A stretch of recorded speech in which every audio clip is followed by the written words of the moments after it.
Owen Hussein here from FightHype.com, and I'm here with none other than JB Joshua Buatsi. Josh, how you doing? It's been a long time. Yeah, it's been a while. I'm glad to be back on this channel. Glad to be getting interviewed by yourself, and let's get a crack at, man. What's going on? All good. Let's talk about this British title. I followed the journey. I've known you before you turned pro, and it seems like this year could be the year that you're taking the steps to them titles, to maybe the elite level eventually. Yeah. This year it's pivotal. I'm fighting for the British. I'm fighting for the British, and it's for me, in my eyes, whoever's number one in Britain will have that title, unless they've got a world title or they've got a title more significant than the British. So for me, it's pivotal, and it's stepping stones, and it's heading in the right direction. So again, we'll see how the year unfolds. But as of now, it's a good start. Well, obviously, Liam Conroy. Obviously, he's sort of got himself into this situation, as Eddie said in the press conference. But are you one of them fighters who sort of does his homework on the fight, or do you let your trainer do that sort of stuff? The most I've seen of Conroy is what Box Rec has exposed. So whatever is provided, that's the record, the opponents, the wins, the losses. That's all I know about him. In terms of studying the fight or going through it, that's something I'll leave my trainer to do. I don't necessarily do it myself, because the way they box someone else, it's not how they're going to box you. I pose different threats to all the other positions that he's boxed, so I try not to read too much into that, and then you solely depend on it, and then when the bell goes, it's a different geezer in front of you. So I try not to read into stuff like that, and I just prepare to present the best version of myself, and I believe that beats these people.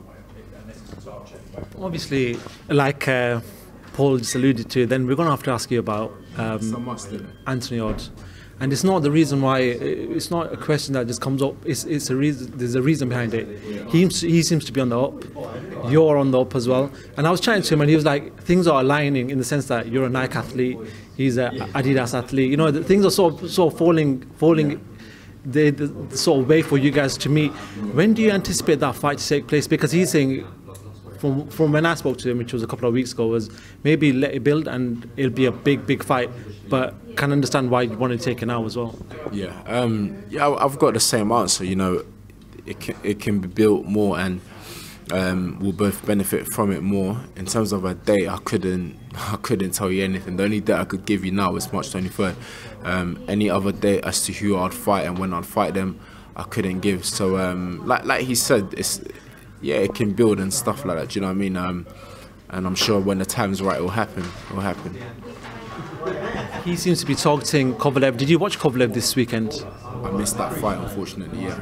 It was a great performance. Obviously, when Kovalev pulls up performance like that, like the win from Andre Ward makes it look a lot better. But obviously, he's sort of targeting Kovalev. How do you see that fight playing out if they were to meet each other in the next 6 to 8 months? I'm guessing that fight with Kovalev and Yarde will happen once Yarde's team feel, that the time suits them, and it's right for them to take it. So again, I'm sure it would only happen when they feel they've got the best opportunity to win that fight.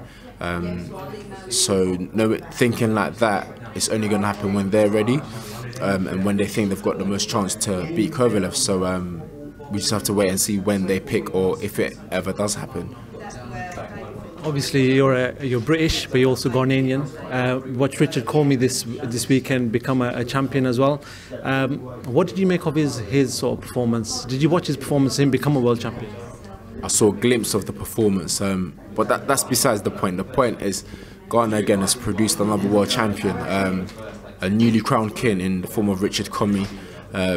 Comes from, he's been through the grind, he's been there, done that, came out of nowhere, hasn't been brought up with anything, and it's amazing what he's done.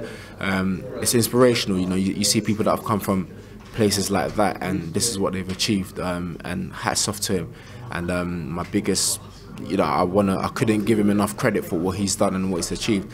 It's a goal that I haven't achieved, so I couldn't speak any lower of it, or any lower of him as a person, in fact. So big respect to him. Obviously, one fighter that comes from Ghana, a well-known world champion, is Isaac Dogbo. Can I ask you a question? Are you guys related in any way? Yeah, Isaac's my cousin. He's your cousin. I thought so. I saw watched that in the interview as well. Is that the sort of motivation you want to put your name up there with the Ghanaian champions of past and present? 100%. That's one of my aims, to have my name be up there, to say, here's another Ghanaian British fighter that was a world champion. There's a lot more things to do, but boxing opens doors, and as the doors keep opening, I'll take these opportunities and I'll make the most of it. Just a quick one. Talk to me about the influence that AJ's had on your career, because obviously you've signed up with him, but you've known AJ, you've been in Sheffield with him, training with him, seen him train, seen him become a world champion. What sort of influence has he had on your career? Just, again, advice from someone that's been there and done it. It's one thing when the outsider wants to advise you on something. There's no better advice than to hear the person that's walked the walk give you that advice. So it's purely as simple as that. It's gold. And finally, he's going to be fighting in the US. Looks like 1st June or 8th of June, Madison Square Garden is the place touted. Is that somewhere you want to fight soon in the US? Are you targeting that? Because there is many a times world champions, or people from Eddie's stable especially, have gone over very young in their career to the US and sort of had a feel of how the sort of culture is out there, the boxing culture, sort of procedures. Is that something you're targeting this year as well? It is. I wanted to do it last year, box overseas, but Matchroom put on undeniably some of the best shows of the year, so you just couldn't say no to that and to go aboard to fight. So it was quite important that I stayed and I was on those shows, and I wouldn't have changed them for any other show that was happening aboard. But it's something that I hope to do this year, 100%. Cool, Josh. Warren, thank you very much for taking time out, 7 minutes of your time. I appreciate that as soon. I'll come and catch up with you very soon. Thank you very much. Thank you.